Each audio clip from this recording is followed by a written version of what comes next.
So I told everybody that we were going to start today's show talking about Russell Westbrook unless something crazy happened. And sure enough, something crazy happened. Sure enough. Yes, sir. Nothing in my life I love more than a good victory lap. I am insufferable when I am right. My desire for everyone to recognize me for how right that I am on a consistent basis is an unfillable well. It never ends. No one loves taking victory laps as much as me. For the tiniest things. For the smallest, most minuscule, irrelevant things in sports. But that's me. And that's probably because as a woman in sports media, you're always told that your takes are either wrong, improperly delivered, that you're shrill. So many things. Just take a little stab down the lane that is the IG comment section of this league, and you'll see that. So when I'm proven correct, I feel obligated for all women, for the culture really, for progress. Sure. To say, yo, not only was I right, you were so wrong for aggressively coming for my neck.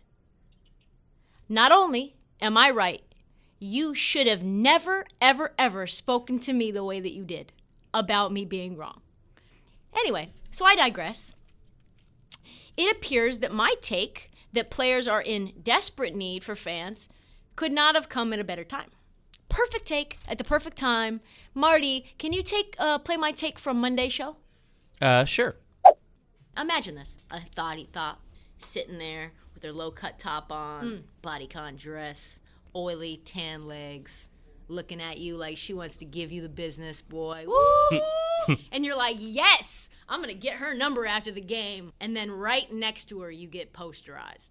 What do you think that cocktail does to the male ego? You are one of the people that she came to watch perform, and then you got someone's nuts on your face. You think you're going to be able to smash after that. You better do something to reply and put that in her mind. You know what it does? It makes you want to compete.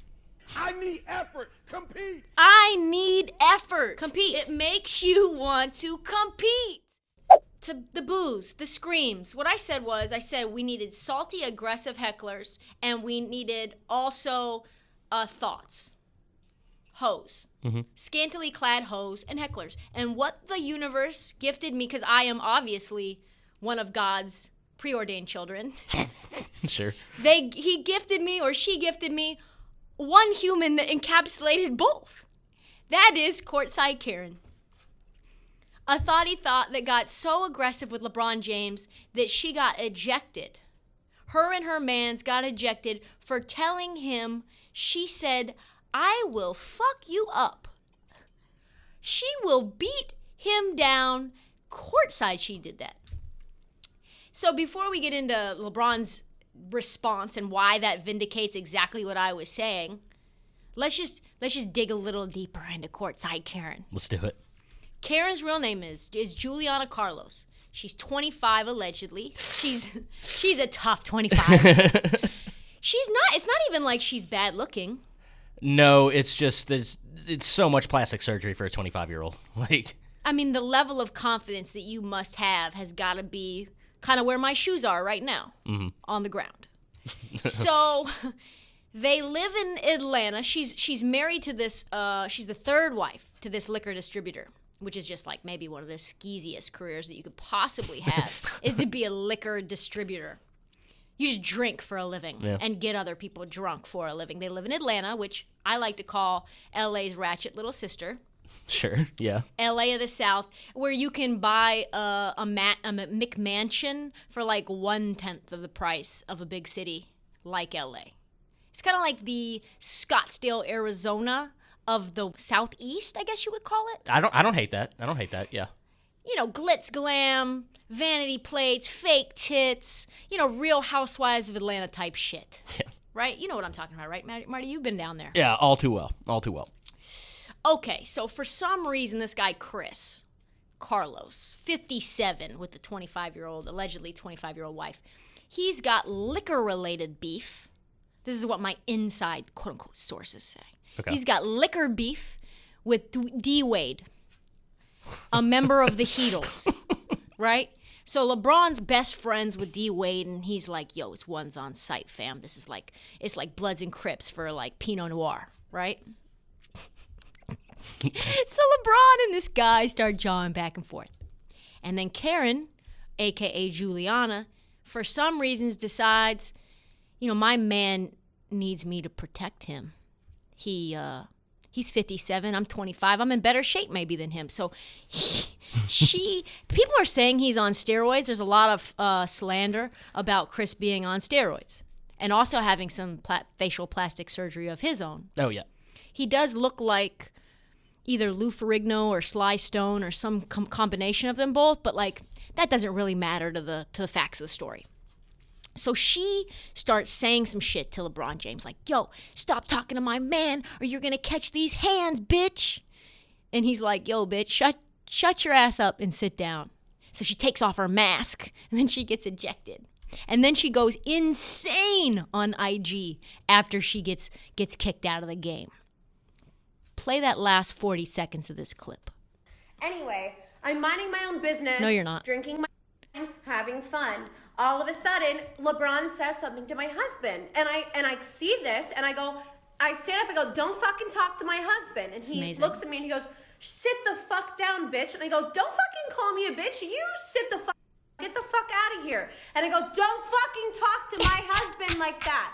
Don't talk to my husband." Yo. And he literally was like, "Fuck you, bitch. Sit down, bitch." And all of a This sudden, now I'm play-by-play. getting kicked out. Excuse me, I have courtside Excuse me. seats that I pay for. Excuse me. Fuck you, LeBron. You're a fucking pussy. Get the fuck out of here. You're gonna let a 25-year-old girl intimidate you during a game? Bye, bitch. Bye, bitch. Hold on. Just before I make a comment, no one that's 25 says, "I'm 25. Hey, you're going to let a grown man's going to talk to a 25-year-old like this? I think we might have someone who has fabricated her age for her husband. Yeah. So I don't know. Anyway, so she's starting to go viral, and then it's like, oh, better establish my age. Yeah, establish before people start looking into this. People asked her for her ID. She took a photo. I think she deleted it later, but she took a photo and put her driver's license up on her Instagram story because people were so convinced she was not 25. Okay, so I digress again. So then she sobers up, right? She's gained about 80,000 followers. She's deleted some old posts. She wrote an apology, a press release really for her newfound fans, which is what happens when you get fame. Let's do it. Let's get into it. Okay, here's what she said. She goes, "About last night, to say things escalated quickly is an understatement. Yes. I want to apologize for losing my cool and removing my mask in the heat of the moment. Sports wouldn't be sports without a little trash talking. What should have been a quick back and forth between two adults got out of hand, and my natural instinct to stand up for the man I love kicked in. Did I get defensive when it happened? Yes. Yes, you did. Did I use offensive language when I could have taken the higher road? A lot of them. Yes. And for those things, I take responsibility."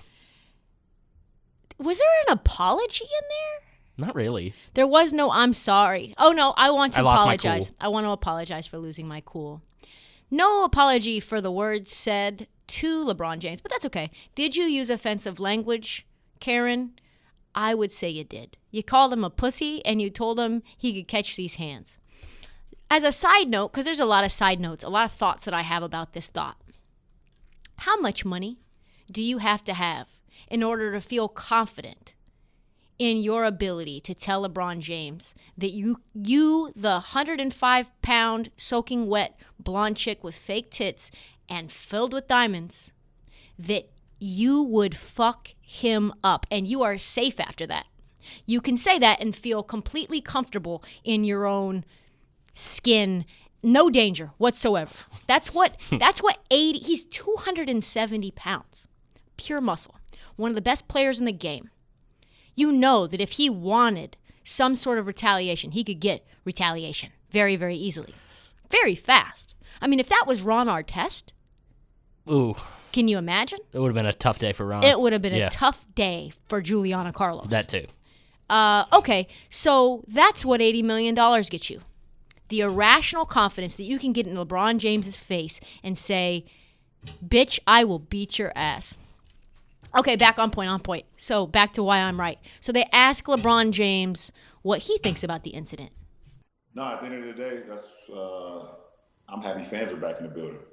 I miss that interaction. I need that interaction. We as players need that interaction. I don't feel like it was warranted to be kicked out. There was a back and forth between two grown men, and we said our piece. He said his piece. I said my piece, and then when someone else jumped into it and said their piece. But I didn't think they were, should have been kicked out. But they might have had a couple of drinks maybe, and they could have probably kept it going, and the game wouldn't have been about the game no more. So I think the referees did what they had to do. What? Where was the part where he was like, I thought that was her dad? I don't know exactly what that was from. I did see a graphic that said that. Like, I was shocked. Yeah. I was shocked. I thought that was his daughter sticking up for him. No, folks. Did you see how much diamonds she had all over her body? That is not his kid. Anyway, folks, this is the greatest player in the world saying he needs fan interaction. And let's face it, we know that LeBron James is dialed the fuck in, and even he admits that crowds get him lit up like a Christmas tree. Remember when that front office guy from Cleveland, he goes to Cleveland and misses the last shot of before halftime, and the front office guy's clapping way too hard that LeBron James missed that shot, and then he just destroyed the second half. Mm-hmm. LeBron James needs whatever fan interaction he can summon. So Courtside Karen was like perfect for him. Yeah, and it's actually the second iteration of this kind of, that viral clip where when he was still in Cleveland and he's like walking down the like sideline or whatever, and someone goes, "Hey, LeBron, how's it feel to be a pussy ass bitch?" And he just turns his head. Oh, I do, and he proceeded to go off. Yeah, he was like going down the tunnel. Yeah, folks, this is why I said teams are going to get dog walked by 50 on any given night. Why we've got the Bucks damn near walking around screens on a random Tuesday. Because on a Tuesday without fans, it's like, do I really need to compete? There's no urgency to play defense. And I said this before, Courtside Karen was a thing. So you can just thank me now for all the future takes that are going to be right about 48 hours before they become trending. Now, I have indisputable proof. Crowds, not only do they matter, we've got LeBron James telling me that is an integral part of high-level basketball on a night-to-night basis. You are welcome. So, okay. So, kind of like the second part of this LeBron James crowd thing, we talk about some teams mailing it in. And that's not entirely fair because there are teams and are specific players, one of them that you love now, that are locking up without crowds, right? Uh-huh. It appears that some teams and some players have a little bit of self-respect. They don't need to have the threat of humiliation be breathing down their throat every single night in order to do their fucking job they're paid millions of dollars to do. Just like setting screens, doing the little things, chasing after loose balls, playing hard until the fucking buzzer, keeping the points at bay. And it shows. We've got the Lakers, who are not surprisingly the best defensive team in the league. Right. They have obviously improved. They're giving up 3 points less a game this year. But I want to talk about teams that have actually made huge strides, right? You've got, talking about Knickerbockers, Clippers, and Suns. That's right. I mean, I've been saying it. They're good. They're way better than people realize. And I know we got kind of worked by the Pels last night, but this team's good. You got it. I like the Suns. And we're going to save them for last. Okay. Because I know you get excited. You're already excited. A little bit. I like these other teams too, but yeah. All right, let's start with the Knicks. It's not a stretch to say that the Knicks have been just atrocious defensively for the last forever. One of the most surprising teams coming out this year, even though they don't have a winning record right now, they are a surprise. And why? Why are they now the number 2 defense in the league in terms of giving how much their opponents are scoring a game? I mean, it's no surprise, right? You've got Tom, run those boys in the ground, Thibodeau, who's like, we are slowing it down on offense and we are locking it down on D. They're giving up just 104.2 points per game, 8 points better than last year. That is insane. Yeah. And they didn't even get that many players who should be making a defensive impact. I mean, Obi Toppin's not the reason that they're giving up 8 points less a game. Let's be honest. We know Tibbs is for sure the reason. That's what he's known to do. long practices, and defensive-minded team. Yeah, and bugging locker rooms. Bugging locker rooms. I mean, he's nuts. A little bit. I'll give him 48 months. Yeah. Or no, 24 months, not 48. There's a reason ESPN called his scheme the pinnacle of defensive strategy in the NBA. He is on record saying if you are a top 5 defensive team, you are a championship caliber team. But the problem is, as a caveat, they're only scoring 102 points per game. So that's a 2-point L. You don't want that, right? You can't win games if you're scoring less than you're giving up. That's just math. So even though their defense is keeping them in, they just can't consistently win because they can't score, which is also like a Tibbs thing. He's slowing it way down. Yeah. So considering most people thought that they were going to be trash, the fact that they could possibly sneak into the 8th seed, I mean, that's very impressive. That's like a David Blaine magic trick. How could the Knicks actually be in any way relevant while James Dolan is still the owner? You see it with your eyes and you're like, I still don't know if I can believe it. So we have the Knicks, but then next up we've got the Clippers, and the Clippers have gotten better, not because of a coaching change, even though they had a coaching change, right? You've got, really, the biggest reason is fucking Montrezl Harrell is gone, and they've got Ibaka now. Serge is so good for them. He's so good. Yeah. He's so good at so many different things. They went out and, I mean, you have to think Kawhi was sort of in charge of that decision or somewhere led the charge for that. So they're now playing lockdown defense. They were like middle of the pack last year, and now they're like 4th or 5th. Mm-hmm. So Ibaka, at one point in his career, was like 3rd, 2nd in defensive player of the year voting. Blocker, defends the perimeter, can switch, get out in space, block shots. And then once he blocks one guy's shot, I mean, that's just an ego shot, right? You're not throwing the ball down to that player for a while, right? Defensive menace. Every team that he's been on has been incredibly good defensively. You know, when he was with OKC, they were amazing. Toronto, they were great. Obviously, they fell off once him and Marc Gasol left. Yeah. And now the Clippers. Mm-hmm. Not to mention, he's with Paul George and Kawhi, both very good perimeter defenders. I mean, just the made me trip up. Yeah. Paul George. And Patrick Beverley, the all-time pest, right? Okay, we knew Zubac wasn't going to be able to do the job. He's going to get cooked.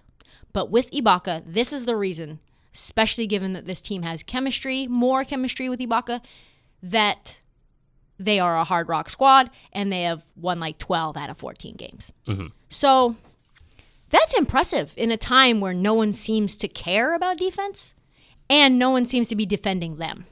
Like I told you, 600 uncontested threes that they've had. So, okay, let's do it. Let's talk about the Suns. Let's do it. I am so excited.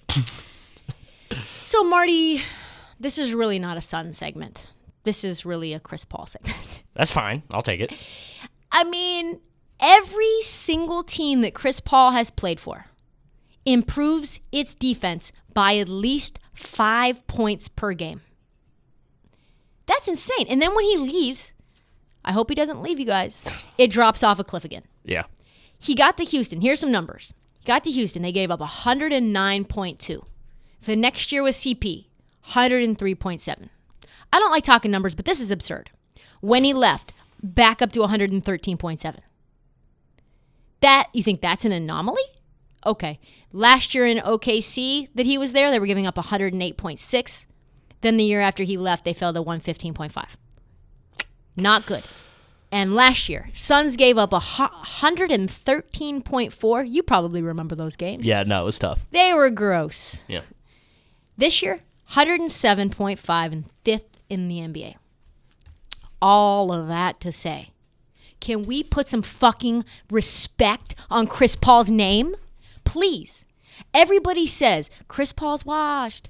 He doesn't do nearly as much as you think he does. He's injury prone. The Suns are 5th in the West, folks. Mm-hmm. They didn't even make the playoffs last year. And they are poised. I know that you know this. You're one of the very few. They are going to make noise in the playoffs. Yes. They're going to make noise. People hate on CP3 for absolutely no reason at all. He's not just... Well, okay. Why do they hate on him? I mean, he's kind of an asshole. I've hated him for a lot of his career. Just on the court, he just bothers me. But, like, now he's our asshole. So... Does anybody seem to have a problem with him on your team? No. So maybe it's the pussy-ass bitches he was playing with. It's very possible. So, I mean, DeAndre Jordan's kind of... Never mind. I don't want to put... One of my friends slept with DeAndre Jordan, so I'll just, keep it there. Ooh, okay. Anyhow, so you can say, oh, it's DeAndre Ayton. He's progressed. Oh, Booker's becoming elite. But let's be real, folks. Chris Paul is the connective tissue of the Phoenix Suns defense. And you saw what he did with OKC, right? This is really just to say Chris Paul is elite. Is he a Batman? Absolutely not. But does he automatically make you in playoff contention? Oh, absolutely. He's going to probably move you up multiple spots in whatever conference you're in. Mm-hmm. Go from 8th or 9th or 10th to 5th. Sick. I would say that's big time impact. I'm not going to, this is a hot take. This isn't really a take, but I just want to point out that before Anthony Davis came to the Lakers, LeBron James didn't make the playoffs. That's right. I just want to point out that even Batman can miss the playoffs. OKC left for dead when Chris Paul was traded there, right? Everybody thought they were just going to fall off a cliff. They just had accumulated a bunch of picks for Paul George. And no, they were one of the most exciting teams to watch. They had Shea and they lost Russ, and it was oh shit, they almost won a series. That was very, very close. And I think there was, looking back, some very suspicious calls late in a little bit. That games. Game 3 was that game 3. That was the one that I'm thinking about. So we talk about LBJ being 36 and productive. CP 35, very, very productive. Yes, he has injuries, but he is still propelling teams to the playoffs. The Suns are a defensive, we'll call them, I don't know if a juggernaut, but they're top 5. Yeah, we're sniffing juggernaut level. Sniffing the juggernaut level. I like that. You put him on any team, and not only because he's great at his half-court offense, he's also tremendous on defense. Okay, Marty, why is this not all about Chris Paul? Well, I mean, it's all about Chris Paul is a little weird way of saying it. It's definitely, the culture impact is definitely because of him. People are playing hard, better, just focused on winning for once, which is something a lot of these guys haven't done since they got in the league. But I will say DeAndre Ayton's taken a major step defensively, and I think that is a lot because of Chris Paul, but still his impact on that end is a huge reason why the Suns are doing things, and it's what people said he couldn't do when he was coming out of the draft. And Mikal Bridges might be the best perimeter defender in the league. I know a lot of people don't see a lot on him, but he's really good. He's long, too. He's really long. He's great. And the thing that you can just say about Chris Paul is, the disrespect for what he's able to do at this old of an age and still make an impact and get young guys to actually want to what? Compete. This league. Here it is, folks. The hyped Russell Westbrook segment that I promised you.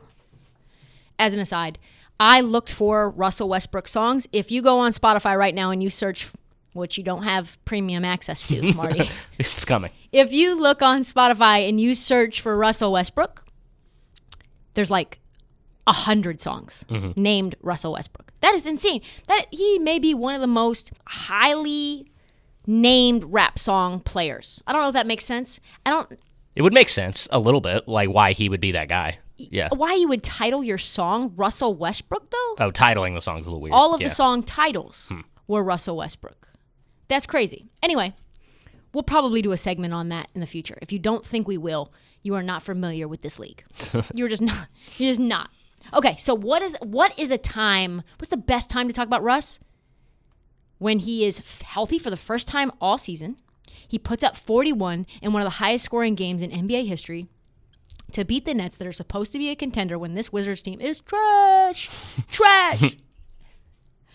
So, I know you didn't see the performance because you were sleep. Mm-hmm. Did you go back and see the highlights? I did, especially the fourth quarter. That was sick. Yeah. That was sick. Here is what Russell Westbrook had to say after the game, which is going to make my point. It's a nice segue. It's part of my responsibility as a leader to make sure I bring it every single night. It's facts. And I take pride in doing that because I don't think that's something that everybody do around this league, in sports in general. And that's something that I take pride in, coming in every night. Yes, he does. Spitting straight facts. God damn it, I love some Russell Westbrook. Okay, so this is what I've been thinking about for a long time. Russell Westbrook is kind of how I feel about Kyrie Irving. And this is how it is. It's different, but it's the same. Okay. Kyrie Irving is cold on the court. He is one of the most skilled basketball players, if not the most skilled basketball players in the NBA right now. Mm-hmm. He can do things with the basketball that no one else can do, especially around the rim. But then you get what he does on Instagram where he's like putting emojis of his Zodiac on there and like all this subtweeting, and then he's taking games off, and then he's telling the NBA players that they should start their own league and like telling them to not be in the bubble, and you're like, dude, I don't like this. And then you see him do what he did a couple of nights ago and you're like, oh my God, I love Kyrie Irving. You separate it really quickly. It's easy when you see him do what he did. And this has been how Kyrie's been for 10 years. He's gotten weirder and weirder, for sure, post LeBron. But what Kyrie does off the floor, what Kyrie does on the floor kind of makes you forget about everything that he does off the floor. Yeah. So how I feel about Russell Westbrook is this. He makes awful, awful, awful decisions on the court. Like so blatantly egregious and obvious. Where you're like, what were you even thinking there? Remember, here's a good one. Remember when Russell Westbrook tried to go shot for shot with Damian Lillard in the playoffs? I do, yeah. Damian Lillard was hitting from everywhere, and Russell Westbrook was ice cold. And like the more Russell Westbrook would brick, the more he would shoot. Right, yeah, the more he feels like he needs to shoot. Yeah. He's like, oh, it's a law of averages. I just need to shoot more. Yeah. No, you're off tonight. And that's Damian Lillard. Like Russell Westbrook in those moments is like a girl who goes to a party and thinks that she can go shot for shot with the boys, like with Fireball or Jameson. And like how it ends up working out is she's just blacked out. She gets gum in her hair. She probably like pees on herself. Like it's just bad, right? Mm-hmm. She gets alcohol poisoning. She's like sleeping on the frat couch. And you're just like, wow, you knew going into this wasn't a good idea. You're not the same size as these guys, and you tried to keep up. You knew you weren't capable of this. You knew that this was how it was going to be. And here we are on national television, Blazers versus the Oklahoma City Thunder, and you're just laying bricks against Logo Lillard. Like just getting yourself out of the playoffs altogether when you were the favorite. Like they were, don't forget, the Thunder were favorite in that series. Mm-hmm. But that's like also is the exact same reason I love Russ. Like Russ is never going to take any possessions off.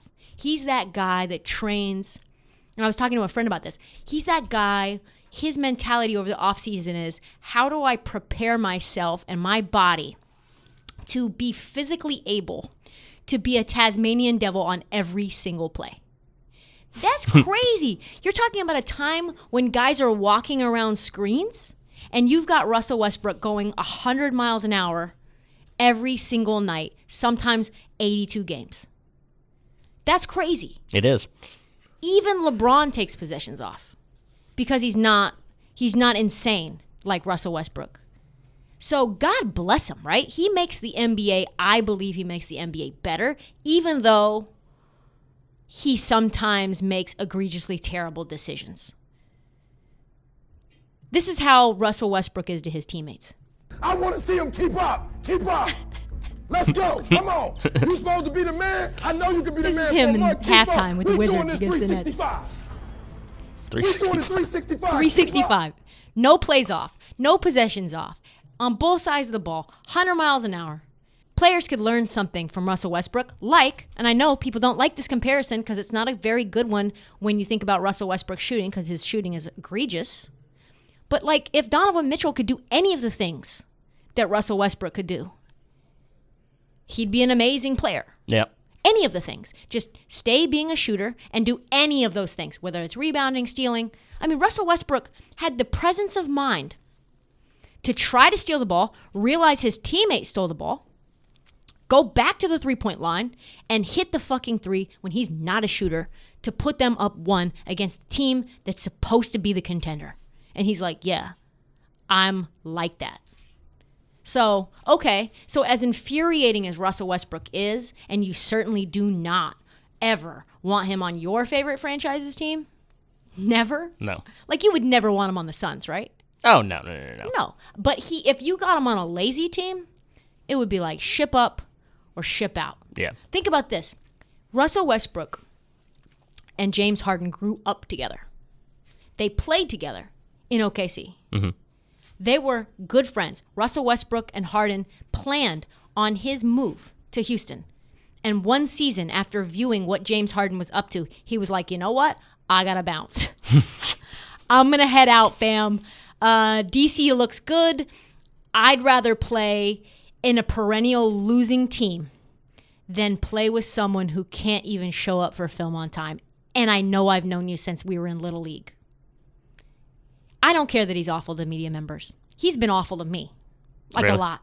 Like, oh, yeah, a lot. Like, he makes your skin crawl when you ask him questions after a loss. Mm-hmm. I mean, that's not even you're so terrified. Oh, I get it. At one point, I mean, you saw what he did to that guy, Barry Trammell. Yeah, where he just did the like, squint face. He like, literally would just be like, next question, or he'd be like, I don't know. Every single time, no matter how legitimate the question was. Anyway, he's been one of those guys for a long time that's not great to be around, but no one, you have to respect, no one gives their all every play like Russ. He was out there in the beginning of the season with a bad leg. He literally said, I was out there with one leg balling out, and now he's healthy. So we are going to see some fun things from Russell Westbrook. And at a time when no one is caring about doing anything, not trying for entire games, a healthy Russell Westbrook, I would say, is a nice change of pace. Klay Thompson is having a week. Mm-hmm. I love me some Klay Thompson. I do. There's nothing funnier than when there's like a subdued, chill, low-key guy who then, out of the blue, just says some savage-ass shit. And you're like, wait, what did he say? Like, did I hear that correctly? Yeah. This is actually what makes low-key Klay one of the best follows, the most, we'll call him the horniest, low-key lady killers. Oh, yeah. He's that guy that's like real G's move in silence. That is him. He takes that to a whole new level. Yeah. You remember what those Warriors guys had to say? Oh, yeah. Play the clip again. With Kelly Oubre now engaged, who's now the king of horny hours for the Warriors? Without a doubt, Klay Thompson. Klay Thompson. Klay might have been the king before, even with Oubre, a single Oubre. Yeah, they put Steph, Kelly Oubre, and Klay Thompson on one team. It's not. What is the point? Come on. But Klay Thompson, who was going out with what was her name? Laura. I forget her name, but she was. They were going out for a little while, and all the Warriors fans were very happy. It seemed like Klay had turned the corner, and then unshockingly. He had not turned the corner. They broke up, and now Klay's back. So he's the king. He's undefeated. There's no beating the Rick Fox of his generation. Oh my God, the Rick Fox of his that. generation. That was low key. King of horny hours with a murderer's row of exes. Just hot smokes getting left by the wayside at every turn. Very clearly hotter than he is. Just operating on his personality and intellect alone. And obviously his wet jumper that we won't see for a while. Nicest guy, one of the nicest guys in the NBA, who obviously now has the ability to be cutthroat when he needs to. Swift. So this is what happened. A few days ago, the Warriors played the Pistons, and Klay was courtside as like a beat reporter or something. Yeah, he was awesome at it. Yeah, he was really good. Yeah. He even had something with Steph Curry where he asked when Steph Curry was going to beat Ray Allen's three-point record. Yeah. So the backstory is this. Pistons player, listen, Wayne Ellington's not a good player. No. He's not. I'm sorry. So Wayne Ellington gets into it with one of the other Warriors bench guys. Some Juan something. This dude, Rodney Magruder, is sitting on the bench. He's like an all-time NBA bench warmer. Mm-hmm. Been on a bunch of different teams. Never really played a ton of minutes. And Rodney Magruder finds out that there's some beef going on. And so he decides to accost the Warriors bench after the game. And so the reporters have Clay next to them, and they're like, hey, Clay, what's the deal with you and Rodney? What's the deal with Rodney McGruder? And Clay was like... And right after you work on your play-by-play, you can come back. Yeah. I thought it was okay. He's been killing you up here, Clay. What's going on over there, Clay? Rodney McGruder. Oh, no, this dude might be out the league soon. He's probably mad about that. Who knows? Wow. Shots fired. He's over here checking my guy. You good? Everybody seems to be okay, and everybody's going to their respective locker rooms there. But yeah, I don't know. No. So that will end it right there. But that's savage. 5 over Warriors. here trying to start something like he's a good player or something. It's like, bro, get out of here. Oh my God. How savage was that? That's hilarious. You don't see players say stuff like that. He said he's over here trying to start something like he's a good player or something. He's probably going to be out of the league in a few games. Damn. Holy shit, Klay Thompson. Okay, so then it gets even more unfiltered. Here's the tea. Draymond then, for no reason at all, which is very common for Draymond Green, he decides again, like post-game, for no reason, I am going to talk about Rodney McGruder at length for almost 2 minutes. Draymond, what happened at the end there with McGruder? I don't know. I was in the locker room. But apparently he was taking up for Wayne Ellington. When the fuck Rodney McGruder become the tough guy of the team? Like, I don't know, man. Everybody in the league tough these days. It's crazy. I've seen a lot of tough guys this year. I don't understand it.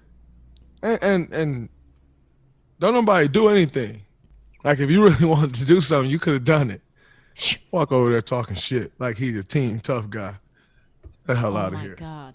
He goes on some more. Tough guy, Rodney. Fucking tough guy. Also, I'm rocking with Juan T. Juan T was about to bring that town business. Yeah, I'm rocking with Juan T on that one anyway. He's still going. But also, I think it was something that Juan said in the first or second quarter to Wayne Ellington. You ain't got nothing better to do that you still thinking about something from the first or second quarter when you weren't in the game. So apparently, Wayne Ellington must have went over to the bench. I guess he went and told Rodney McGruder. Because he hadn't been in the game. What a snitch. I don't know, man. There's too many tough guys in this league these days for me. But I know ain't nobody scared of no damn Rodney McGruder. Like, fucking kidding me? It's crazy. Okay. Wow, Draymond. He's going to give him the town business. That means he will fuck him up. 2, Rodney McGruder sitting on the bench, getting the tea spilled. Someone's snitching about an old altercation, and he decides, I am going to run up on these guys after the game. What an idiot. So, okay, who is this Rodney McGruder? Is he like a good player, Marty? I don't think he is. Here's what the Detroit Free Press had to say. He's been an integral part of the Pistons' retooling strategy, and he's embraced being in the organization. When he had his introductory news conference in December, he said he immediately thought of the Bad Boys Pistons team when his agent told him he had been traded to Detroit. Talking about Bad Boys, Rodney McGruder wasn't even live when the Pistons' Bad Boys era existed. Mm-hmm. No chance. Okay, so let's look at his stats. Let me pull this up. So he's played, checks notes, a total of 5 games this year. Averaging, checking again, rechecking again to make sure this is right, 7 minutes a game and 3 points per game. Why do the Pistons say he's an integral part of their retooling strategy? I don't understand. Yeah, integral is a weird word to use there. Integral means you cannot get rid of him and the team continue as is. Right. But by the way, that might be true since they are one of the worst teams in the East. So maybe that's true. Get the fuck out of here, Rodney McGruder. Take your fake-ass name with you. Do not be accosting Warriors when you don't get any minutes and you don't score any buckets. Those are the rules. I hate seeing bench warmers get bodied. Try to body you and they play all Captain Save-A-Ho on Wayne Ellington and then neither one of you guys should be talking any trash. You weren't even there. You weren't even in the game. And all of a sudden you try to start some shit. Yeah. All 3 of the players involved, Juan Toscano Anderson, Wayne Ellington, Rodney McGruder, They all aren't good, and they all have names that sound like check-in names if you were at the Bellagio and the NBA was doing a bachelor party and they were trying to, like, keep things low-key. All right, so it also gets more strange. This isn't even the full story. So then someone random quoted Klay Thompson's comments on Instagram. And Big Baby Davis, been out the league for a while now. My LSU Tiger. LSU Tiger. All of a sudden decided to chirp Klay Thompson and say, saying shit like that, I see why he stay hurt. Karma, hand a face emoji.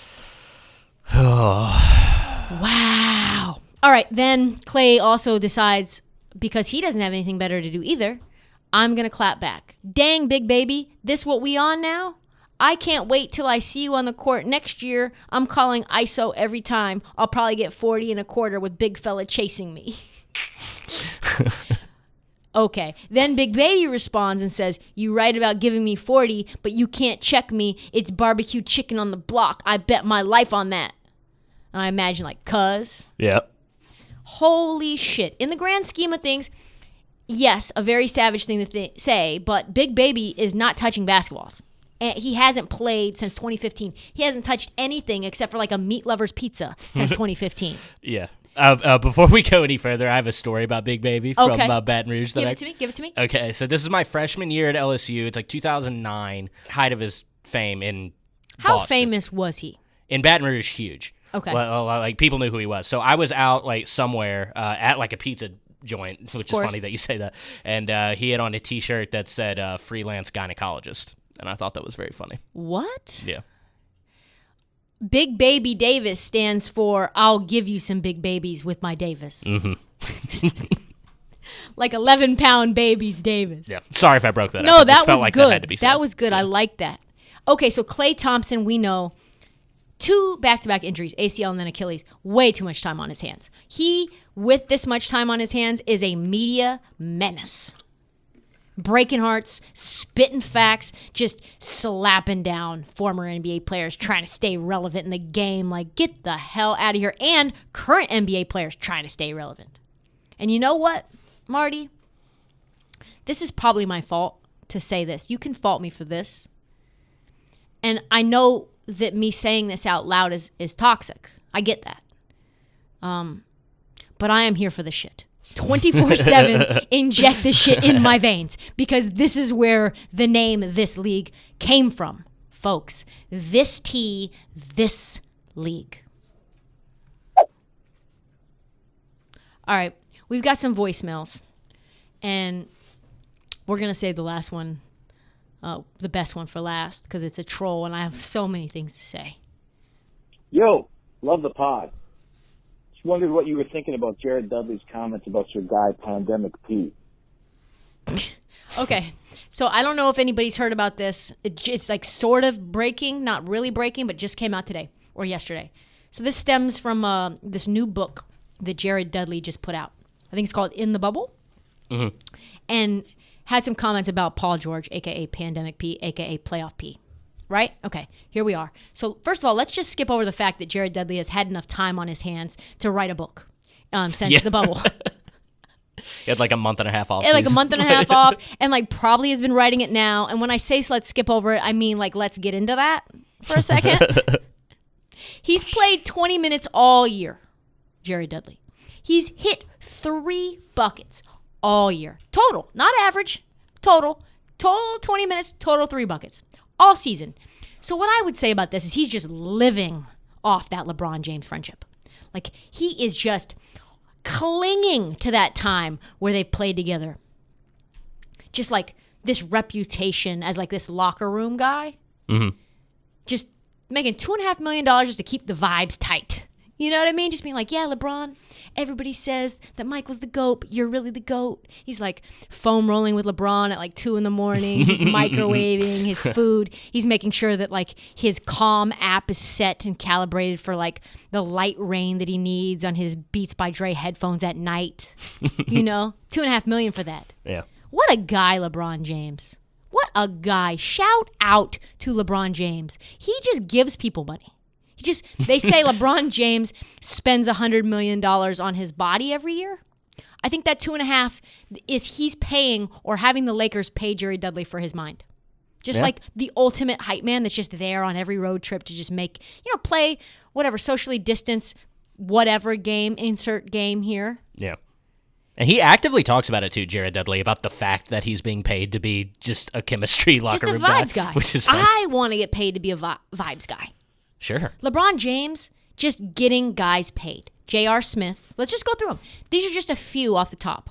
J.R. Smith, Jared Dudley, Alex Caruso, KCP, Tristan Thompson. Do you have others? I like Caruso, I guess is all I was going to say. Oh, Caruso's good, but let's be real. He wouldn't get the money that he's getting unless he's with LeBron James. Sure. LeBron James wants a janitor, and that is who Alex Caruso is.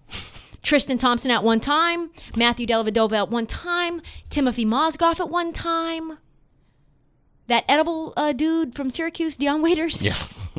I mean, that was on multiple teams. He was on Cleveland, and then he was back to L.A. J.R. Smith was back from Cleveland to L.A.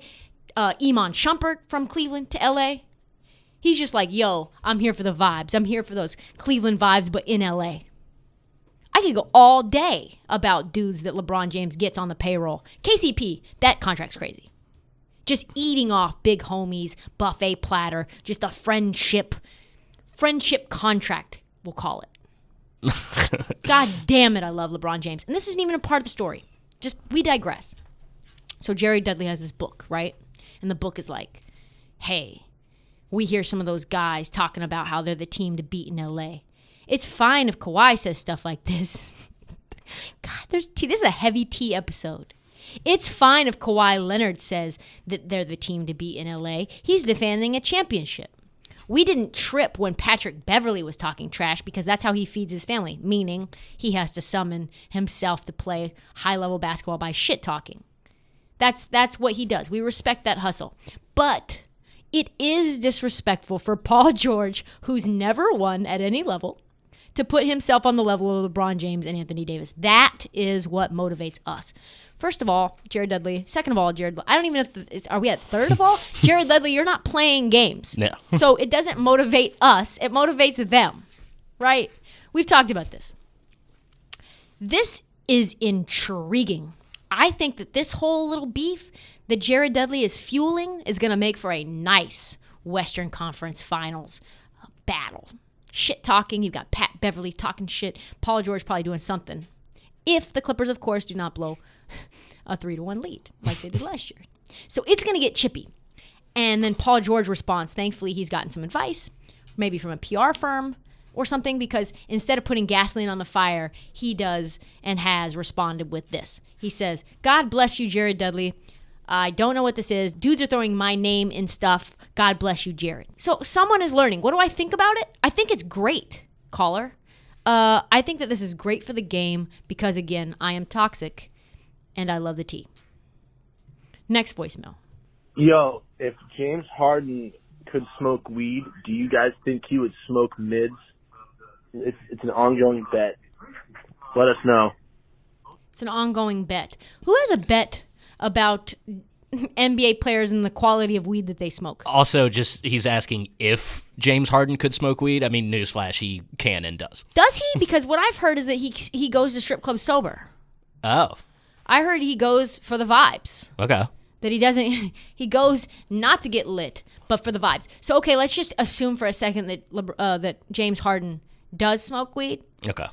And I guarantee. I just assume they all do. So if he doesn't, I'm sorry. Sorry, James. I don't know. I cannot confirm nor deny. But what I have heard from multiple people is that he's like a sober strip club goer, which is just kind of crazy. Interesting. It's just like a weird thing to do. Like most people have to like summon a little bit of liquid courage in order to just see girls like clapping their ass in your face. Anyway, if he were to smoke weed, I don't think he's smoking low quality weed. No. He bought little baby a $500,000 watch. You think he's like smoking whatever it is, dab? Or like low quality swag. Like you think he's making spliffs with tobacco? Get the fuck. Come on now. I would promise you, top shelf for the beard. I put my last breath on it. Okay. Let's get into the one that I want to comment, and I've been wanting to comment for a few days on. We'll call him Male Karen. I hope he's listening. Yo, I'm taking a shit listening to this girl give takes on sports. It's not that the takes are so bad. It's just, why is it so theatrical? Why is it so? Bitch, I am theatrical. Script? Why is she yelling at me? I mean, Stephen A. yells, and that's fine because he's not a nagging woman. Oh, yikes! Jesus Christ, what are you guys doing? I mean, you want ideas for the show? Well, replace her with me. All right, guys. You won't need me to read off of a computer, and nobody will be annoyed and have a migraine at the end of it because my voice doesn't do this.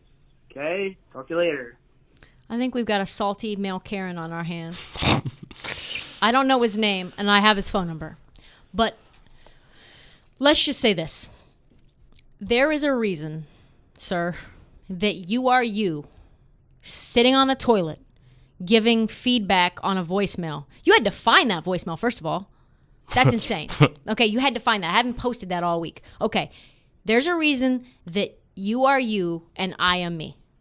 This is not meant to be arrogant, but I have never once shown my raging misogyny for the world to see. Wow, simultaneously pitching myself as a replacement for said hosting job. I have never once phoned anyone while taking a shit. Never. And I don't know if this guy has a name. We'll call him Chad. Chad, I had a deadbeat job like you once.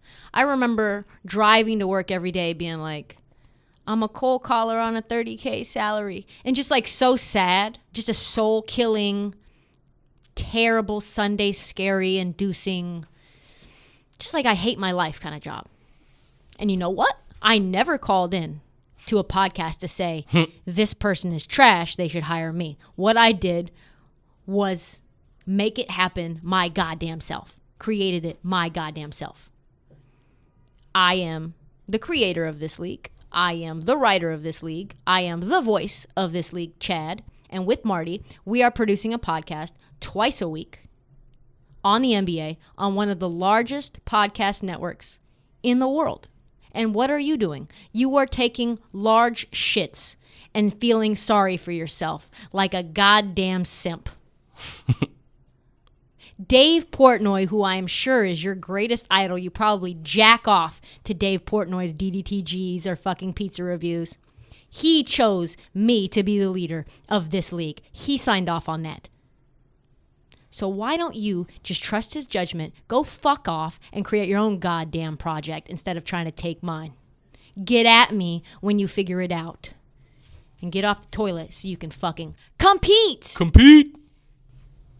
I hate that guy. Not Can we a fan. just debrief on this guy for a second? What the fuck are you doing? Weird move for that to be the time to... Do you think I'm not listening to the voicemails? I guess. Maybe he just thought it was going to get lost. Maybe he just thought it was going to get to the producer and they were like, you know what? You're right. You're right. We don't like that. That's all the time that we have for this league. What's this guy doing? That's all the time that we have for this league. Please subscribe, rate, review on Apple Podcasts and Spotify. It makes a massive difference. We also have This League hoodies on sale in the Barstool store. Thanks for listening. We will be back Monday afternoon.